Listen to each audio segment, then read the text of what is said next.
जब आपकी शादी हो रही थी तो आपके एक पुराने मित्र ने अपने फेसबुक पोस्ट पर एक शायरी लिखी। मैं आपको शायरी पढ़ के सुनाता हूँ। जो बीत गई सो बात गई, जीवन में एक सितारा था, माना वह बेहद प्यारा था। वह डूब गया तो डूब गया, अंबर के आनंद को देखो, कितने इसके तारे टूटे, कितने इसके प्यारे छूटे, जो छूट गए फिर कहाँ मिले। पर बोलो टूटे तारों पर कब अंबर शोक मनाता है, जो बीत गई सो बात गई। सोशल मीडिया पर ये चर्चा रही कि ये आपके लिए लिखा, तो आपने ये इसको पढ़ा कि जब आपकी शादी टूटी तब वो वक्त कैसा था आपके लिए, किस तरह की आपने वो फीलिंग ली? जब अनएक्सपेक्टेड इंसिडेंट्स होते हैं तो इंसान बहुत सारे अव्यवस्थित उसका जीवन हो जाता है। स्वाभाविक है, मेरा भी हुआ था और कई तरह के थॉट्स आने।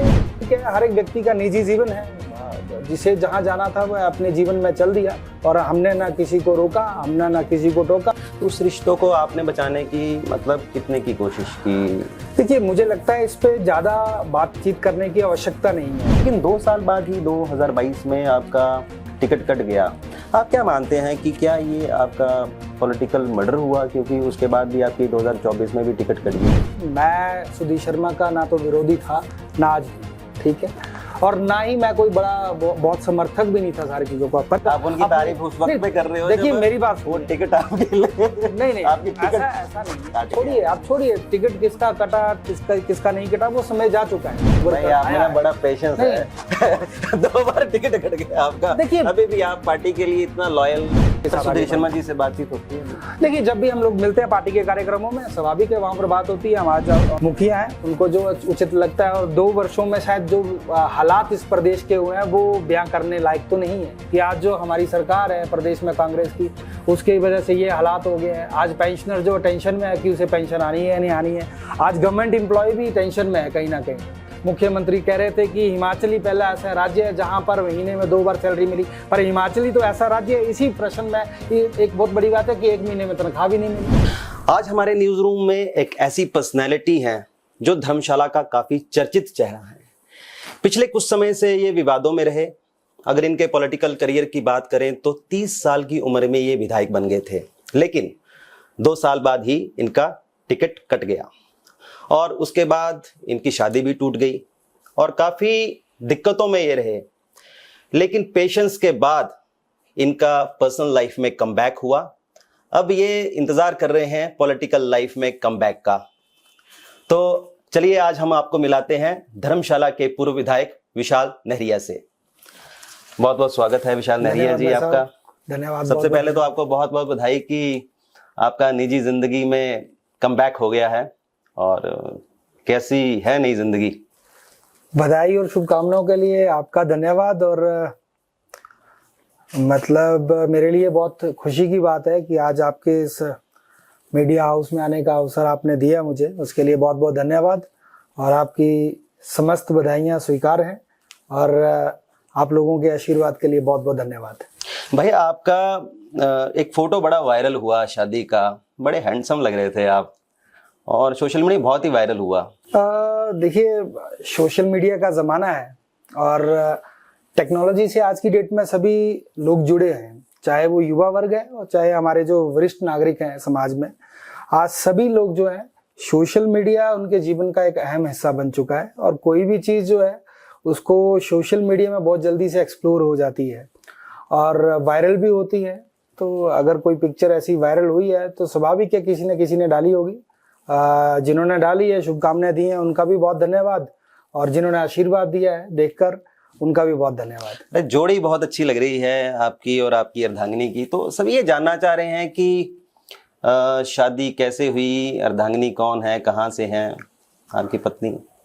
देखिए, हमारा जो अपना ट्रेडिशन है, हमारा जो कल्चर है, सारे कल्चर में रहते हुए सारी चीज़ों को पूरा किया गया है और परिवार ने ही सारा चीज़ें ये देखी थी और परिवार ने ही तय किया था। मेरे इन लॉज यहीं पर समीप लगता एक क्षेत्र है नगरोटा, वहाँ से ही हैं और बिल्कुल साधारण जीवन है उनका। और मैं चाहता हूँ कि साधारण जीवन और मेरा व्यक्तिगत जीवन जो है वो बड़े जिस तरीके से चल रहा है वैसे सभी के आशीर्वाद से चलता रहे, और आने वाले समय में हम लोग समाज में अपनी जो भी भूमिका हम लोगों को समाज की तरफ से जिम्मेदारियां मिलेंगी, उन जिम्मेदारियों को हम लोग निभाते रहें। और मुझे पूर्ण विश्वास है कि उनका सहयोग मुझे जीवन में जिस तरह से अभी तक मिलता है आगे भी मिलता रहेगा।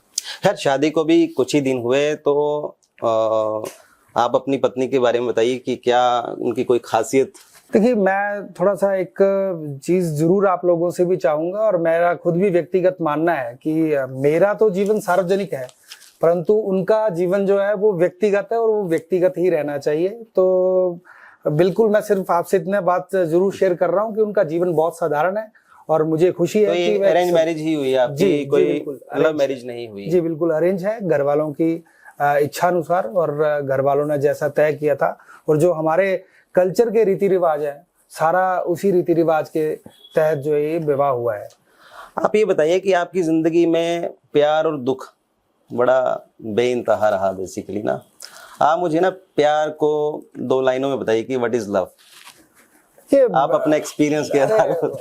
देखिए सुनील जी, सबसे बड़ी बात है कि मुझे लगता है कि प्यार की परिभाषा को 2 शब्दों में बयान नहीं किया जा सकता, और शायद हम लोग वो लोग हैं जो आधुनिक समय में आधुनिकीकरण से जुड़े हुए हैं, शायद हम लोग प्यार की परिभाषा को अभी तक अच्छे से समझ भी नहीं पाएंगे। तो मुझे लगता है कि मुझे इस पे ज्यादा कहने की आवश्यकता नहीं है। और जो आपने कहा प्यार और दुख, मुझे लगता है कि प्यार और दुख जो है जीवन के पहलू हैं, जो जीवन के साथ प्रत्येक व्यक्ति के जीवन में चलते आए हैं और आगे भी चलते रहेंगे। सभी के जीवन में चल रहे हैं, मेरे में भी हैं, आपके में भी हैं, और समाज का जो हमारा जो सामान्य वर्ग है हर एक जीवन में ऐसा चलता है। तो ये सारे लाइफ के साथ हम लोगों को ये सारे पहलू साथ में लेकर चलने पड़ेंगे। जब आपकी शादी हो रही थी, पता नहीं, मुझे लगता है ये क्वेश्चन पूछना चाहिए कि नहीं पूछना चाहिए, लेकिन मैं फिर भी पूछूंगा। जब आपकी शादी हो रही थी तो आपके एक पुराने मित्र ने अपने फेसबुक पोस्ट पर एक शायरी लिखी। मैं आपको शायरी पढ़ के सुनाता हूँ। जो बीत गई सो बात गई, जीवन में एक सितारा था, माना वह बेहद प्यारा था। वह डूब गया तो डूब गया, अंबर के आनंद को देखो, कितने इसके तारे टूटे, कितने इसके प्यारे छूटे, जो छूट गए फिर कहाँ मिले। पर बोलो टूटे तारों पर कब अंबर शोक मनाता है, जो बीत गई सो बात गई। सोशल मीडिया पर यह चर्चा रही कि ये आपके लिए लिखा, तो आपने ये इसको पढ़ा? नहीं सॉरी, मैंने नहीं पढ़ा। मैं काफी दिन से, वैसे आप मेरी सोशल मीडिया की प्रोफाइल में जाएंगे तो मैं काफी समय से सोशल मीडिया में एक्टिव नहीं था, क्योंकि मैं निजी जीवन में व्यस्तताओं के कारण इन सारी चीजों पे मैं फोकस नहीं कर पाया। मुझे नहीं मालूम किसने लिखा है और किसके लिए लिखा है। चलिए, बात इस शायरी को लेकर हुई, तो चलो अब थोड़ा पुरानी जिंदगी पे भी मैं आना चाहूँगा आपकी। वो सफ़र आपका ऐसा था कि काफ़ी दर्द भरा सफ़र था, काफ़ी दिक्कतों भरा सफ़र था, तो कुछ उसके बारे में मुझे बताइए कि जब आपकी शादी टूटी तब वो वक्त कैसा था आपके लिए, किस तरह की आपने वो फीलिंग ली? देखिए सुनील जी, लाइफ में कई बार अनएक्सपेक्टेड इंसिडेंट्स होते हैं, और जब अनएक्सपेक्टेड इंसिडेंट्स होते हैं तो इंसान बहुत सारे अव्यवस्थित उसका जीवन हो जाता है। स्वाभाविक है, मेरा भी हुआ था, और कई तरह के थॉट्स आने पर एक ही चीज माता पिता के संस्कारों से सीखी थी कि समय कैसा भी हो आप धैर्य बनाए रखिए। और मुझे लगता है कि वक्त सबसे बड़ा एक ऐसा आपके जीवन में शस्त्र है जो हर एक प्रश्न का जवाब दे देता है। मैं चुप रहा, अपना काम जो मुझे जनता द्वारा मिला था, क्योंकि उस समय मैं चुना हुआ प्रतिनिधि था धर्मशाला से, जो मुझे कार्य करने थे एक जनप्रतिनिधि होने के नाते हुए मैं कार्यों को निरंतर करता रहा। अपना जीवन जो है मैंने वहीं पर व्यस्त रखा, और उसके बाद ठीक है, हर एक व्यक्ति का निजी जीवन है, जिसे जहां जाना था वह अपने जीवन में चल दिया, और हमने ना किसी को रोका, हमने ना किसी को टोका। मेरी तरफ से सभी के लिए शुभकामनाएं कि वे अपने जीवन में आगे बढ़े, खूब आगे बढ़े, तरक्की करें, और ऐसा होना भी चाहिए।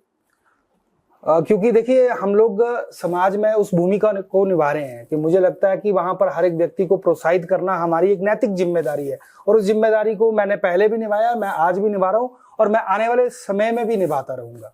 तो उस रिश्तों को आपने बचाने की मतलब कितने की कोशिश की? देखिए, मुझे लगता है इस पे ज्यादा बातचीत करने की आवश्यकता नहीं है, क्योंकि समय के साथ सारी चीजें जा चुकी हैं।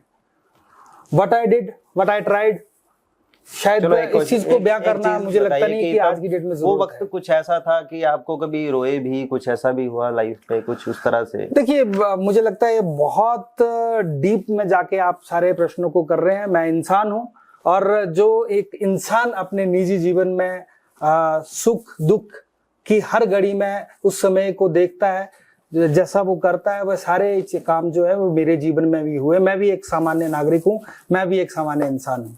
चलिए, अब आपकी पॉलिटिकल लाइफ के बारे में बात करते हैं। पर्सनल लाइफ में हम ज़्यादा ही डीप में चले गए। आपको 30 साल की उम्र में टिकट मिला बीजेपी से जी 2019 में, और आप जीत गए। और काफ़ी लंबे अरसे बाद ऐसा हुआ हिमाचल प्रदेश में कि काफ़ी कम उम्र के किसी नौजवान को टिकट मिला जिसने संगठन में काम किया, एबीवीपी में काम किया, लेकिन 2 साल बाद ही 2022 में आपका टिकट कट गया। आप क्या मानते हैं कि क्या ये आपका पॉलिटिकल मर्डर हुआ, क्योंकि उसके बाद भी आपकी 2024 में भी टिकट कट गई? क्या आप मानते हैं? सुनील जी, बड़ा अच्छा प्रश्न आपने किया है। देखिए, मैं जिस दल में, जिस राजनीतिक संगठन में जुड़ा हूँ, उसका नाम है भारतीय जनता पार्टी। आज वह विश्व का सबसे बड़ा राजनीतिक पार्टी है, और यहाँ पर निर्णय जो है वो एक व्यक्ति नहीं लेता है। कांग्रेस की तरह तो है नहीं कि जो गांधी परिवार ने तय किया वह नीचे तक जो इम्प्लीमेंट हो जाएगा। यहाँ पर हर फेज में कैलकुलेशंस होती हैं, इक्वेशंस देखी जाती हैं, और पार्टी का संगठन जो है वो संपूर्ण रूप पे एक सर्वे करता है सारी चीजों को लेकर। स्वाभाविक है, कई सारे विषय होंगे, कई सारी वहां पर पार्टी ने चीजें देखी होंगी, उसके बाद देखने के बाद ये निर्णय लिया। पर मुझे एक बात की खुशी अपने आप में यह है कि मैंने पार्टी के हर निर्णय को स्वीकार किया, हर प्लेटफॉर्म पे निर्णय को स्वीकार किया। क्योंकि जिस समय चुनाव लड़ाया, जैसे कि आपने कहा कि छोटी आयु में टिकट मिला, तो ये सत्य है, मुझे छोटी आयु में टिकट मिला, और उस समय मुझे सच में ही नहीं मालूम था कि मुझे भी चुनाव लड़ने का अवसर मिलेगा। एक साधारण से व्यक्ति को, एक कार्यकर्ता को भारतीय जनता पार्टी ने टिकट दे। आपको मतलब रीजन क्या बताया गया कि क्यों टिकट काटा? देखिए, इस विषय पे लेकर ज्यादा चर्चा तो नहीं हुई थी। ठीक है, पार्टी के सीनियर लीडरशिप हमारे साथ पार्टी कार्यालय शिमला के अंदर बैठे थे। वहां पर पार्टी ने बोला कि विशाल, ऐसा है कि आपको कुछ समय पहले बोला गया था कि चुनाव लड़ो, तो आपने जाके चुनाव लड़ा, चुनाव जीते। अभी पार्टी ने निर्णय लिया कि आप ये वाला चुनाव न लड़िए, आगे आने वाले समय में संगठन की जिम्मेदारियां आपको मिलेंगी।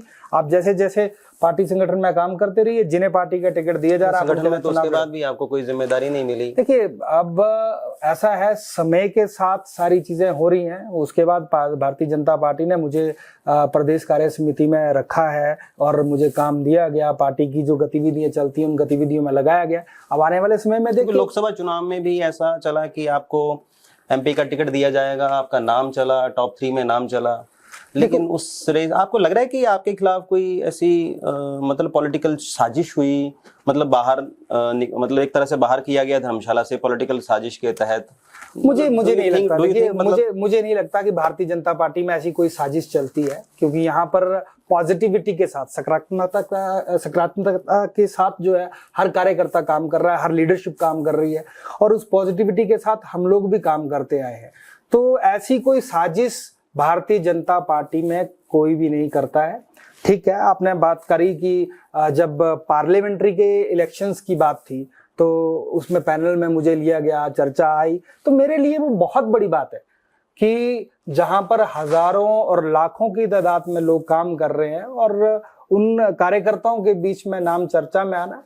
पार्टी ने जो भी निर्णय लिए, पार्टी के निर्णय को हर पल मैंने स्वीकार किया है, और स्वीकार करते हुए उस निर्णय के ऊपर हम लोगों ने काम किया, और मेरा ये एक नैतिक जिम्मेदारी बनती है। मतलब आपको बड़ी भनक लगी थी जब आप विधायक थे, और जब मतलब इलेक्शन आए, आम चुनाव आए, तो उससे पहले कुछ भनक लगी थी, कुछ ऐसा होने वाला है, कुछ ये गड़बड़ होने वाली है, कुछ ऐसा?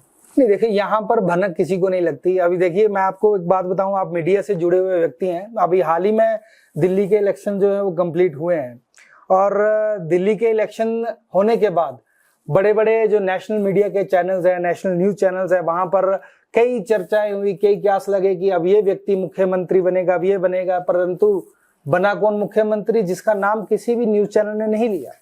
कि भारतीय जनता पार्टी है, कब कहां पर कौन सा निर्णय होगा कार्यकर्ताओं को नहीं मालूम, और लीडरशिप भी वहां पर सामूहिकता के साथ जो इस पे निर्णय लेती है। तो इस बात की कभी कतई भनक नहीं थी कि ऐसा होने वाला है। ठीक है, पार्टी ने जो डिसीजन लिया था उस डिसीजन के ऊपर मैं खड़ा रहा और ईमानदारी के साथ हम लोगों ने काम किया और आगे भी साथ में हम लोग काम करते हैं। विधायक जब थे आप बीजेपी की टिकट से ना, तो तब आपने मतलब बड़ा एनर्जी से आप काम करते थे, तो कोई आपको ऐसा इंसिडेंट याद है कि कोई आप उस इंसिडेंट ने आपके पैरों तले जमीन ही खिसका दी हो? देखिए ऐसे तो अनेकों हैं। देखिए जो आपको मतलब हमेशा याद आता है कि यार कि ऐसा इंसिडेंट हुआ उसने पैरों तले जमीन खिसका दी। देखो सुनील जी, बड़ा आपने एक बड़ा अच्छा क्वेश्चन करा है। मैं आपको एक बात बताता हूँ, मेरे लिए हर दिन जो था वो नया दिन था, हर दिन सीखने वाला दिन था और मैंने प्रतिदिन अपने एनर्जी के साथ काम किया है। तो चाहे वो धर्मशाला की डेवलपमेंट अर्बन एरिया की बात हो चाहे रूरल एरिया में हो, मुझे खुशी इस बात की थी कि पहले जो विकास नाम को, जिस गाथा को बड़े बड़े जोर से नेता लोग कहते हैं, वो शहरों तक ही सीमित रह जाता था। तो जब मैं ब्लॉक डेवलपमेंट ऑफिसर्स के साथ और उन सारी टीम के साथ बैठा तो हमारा एक ही डिसीजन था कि हमने गांव के एरिया में भी जो है वो डेवलपमेंट करनी है। तो वहां पर किस दिशा में हम लोग बढ़ सकते हैं उसको प्लान किया और वहां पर सबसे बड़ी बात है कि जो महिला सशक्तिकरण की बात होती है, वेमेन एम्पावरमेंट की बात होती है, उसके ऊपर मैंने बड़े अच्छे से काम किया। सेल्फ हेल्प ग्रुप को लेकर बात हो, साथ में वहां पर जो यूथ फैक्टर है, जो हमारी बैकबोन कहा जाता है, उसके लिए हमने कहा कि स्पोर्ट्स कॉम्प्लेक्स तैयार किए जाए, छोटे छोटे उनके लिए मैदान बनाए गए और जो आने वाला भविष्य, जो हमारे छोटे बच्चे हैं उनके लिए खेलने के लिए जो छोटे छोटे मैदान और गार्डन्स जो थे वो हम लोगों ने वहां पर डेवलप करना शुरू किए थे। तो अर्बन एरिया के साथ साथ रूरल में भी डेवलपमेंट हुई।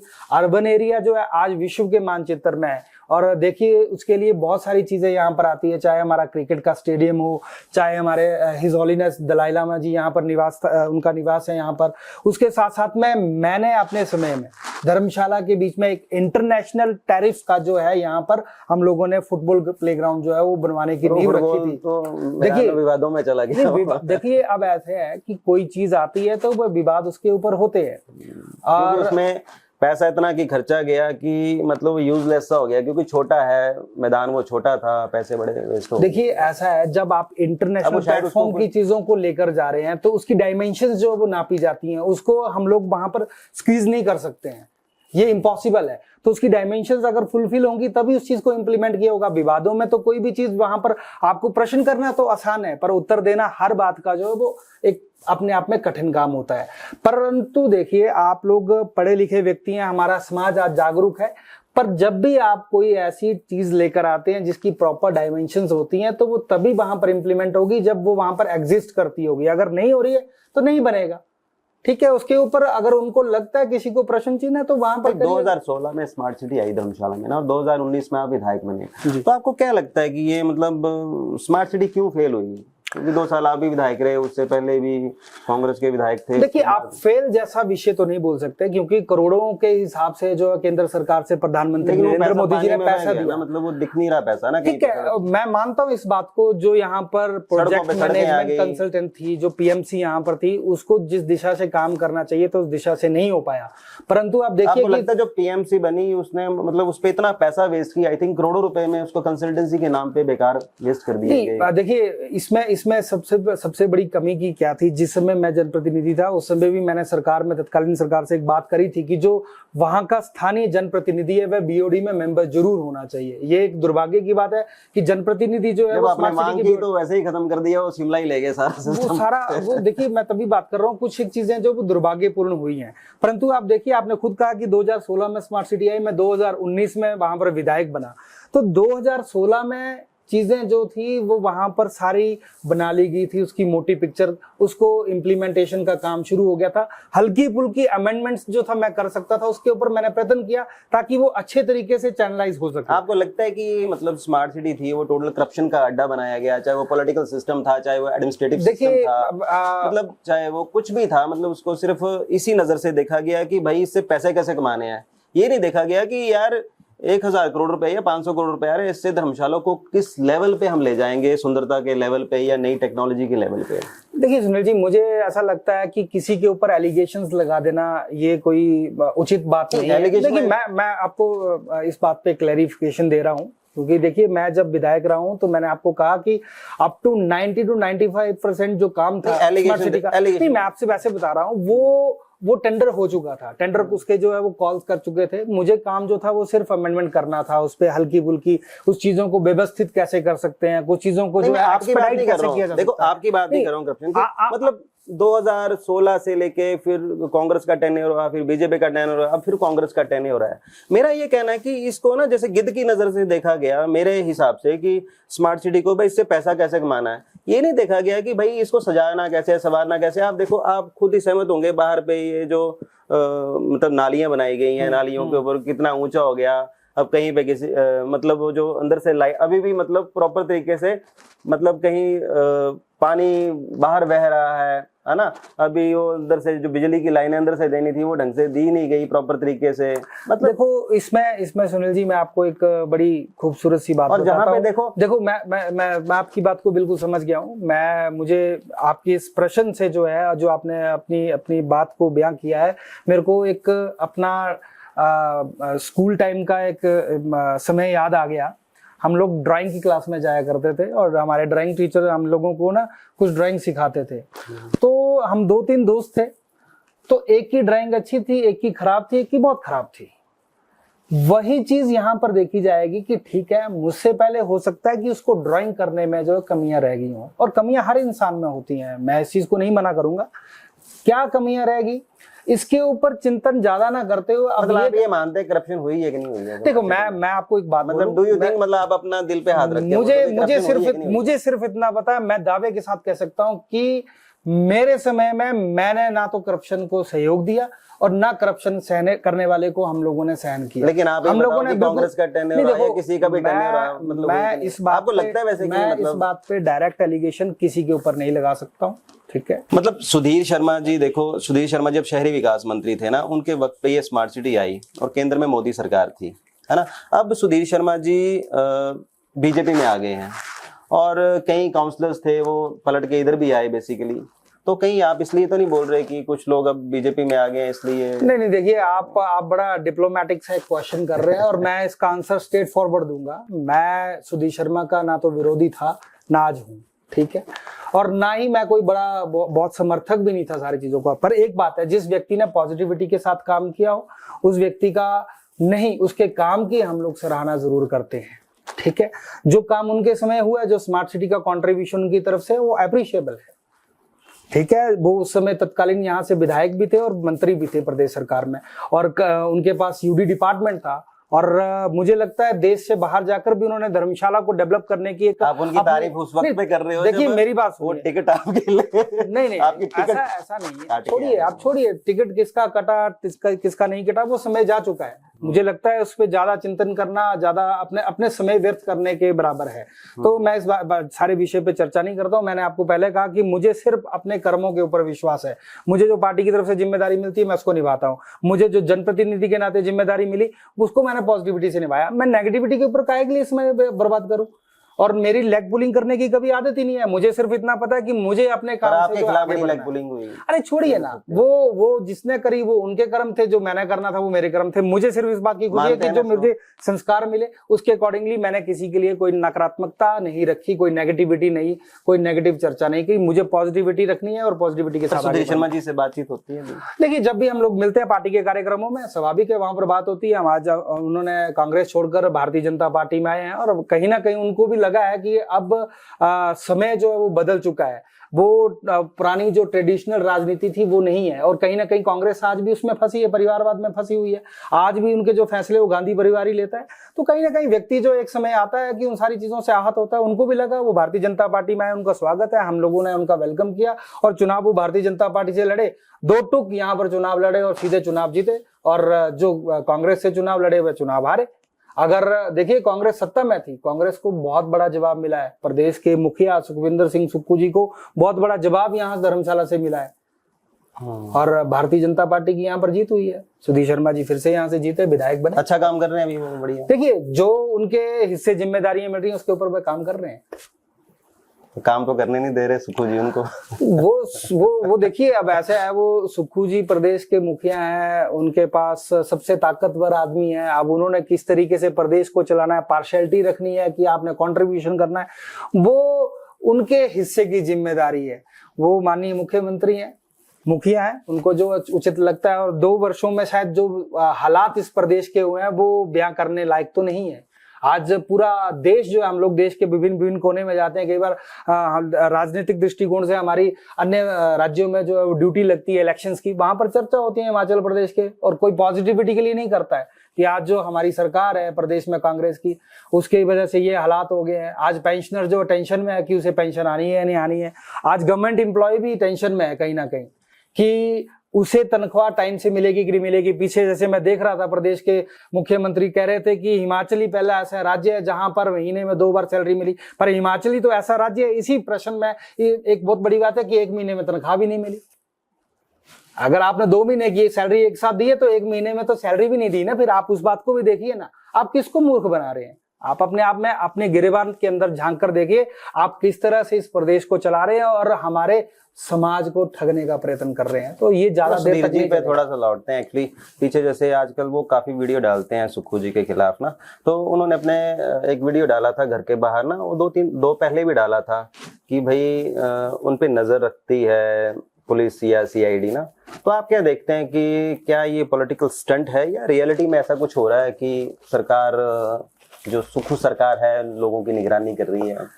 देखिए, अब मुझे नहीं मालूम इस विषय पे, ये बहुत लंबे पुरानी बात है। कुछ समय के लिए शायद अखबार मीडिया में आया था और शायद उसके ऊपर उन्होंने, सुधीर जी ने जो है था एसपी साहब कांगड़ा के पास जो है वो कंप्लेंट भी दर्ज की है। उसके ऊपर कार्रवाई जो प्रशासनिक तौर पे होगी, जो भी कार्रवाई होगी, ठीक है। हम लोग धर्मशाला में विधायक के तौर पर एक आपका अच्छा एक्सपीरियंस रहा है जी, और अभी धर्मशाला के विधायक तो सुधीर जी हैं, लेकिन अघोषित विधायक जिनको पूरा एक मिला हुआ है, कंट्रोल मिला हुआ है, वो देवेंद्र जग्गी जी हैं, जो पहले मेयर भी थे धर्मशाला के।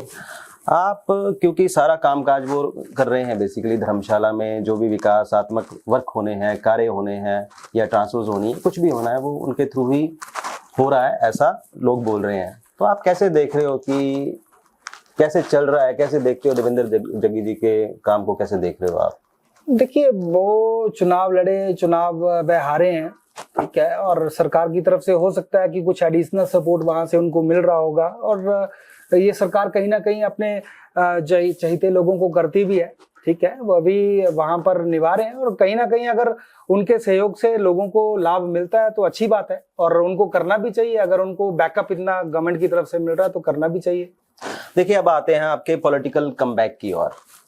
अभी खैर धर्मशाला से तो एक तरह से आप अभी क्योंकि बीजेपी का टिकट अभी सुधीर जी को मिला है और आगे के क्या आसार होंगे ये तो हमें पता नहीं, लेकिन अब आजकल आप शाहपुर में बहुत एक्टिव हो गए हैं, तो क्या कमबैक के लिए, जो पॉलिटिकल कमबैक है, उसके लिए टारगेट आपका अगला शाहपुर है?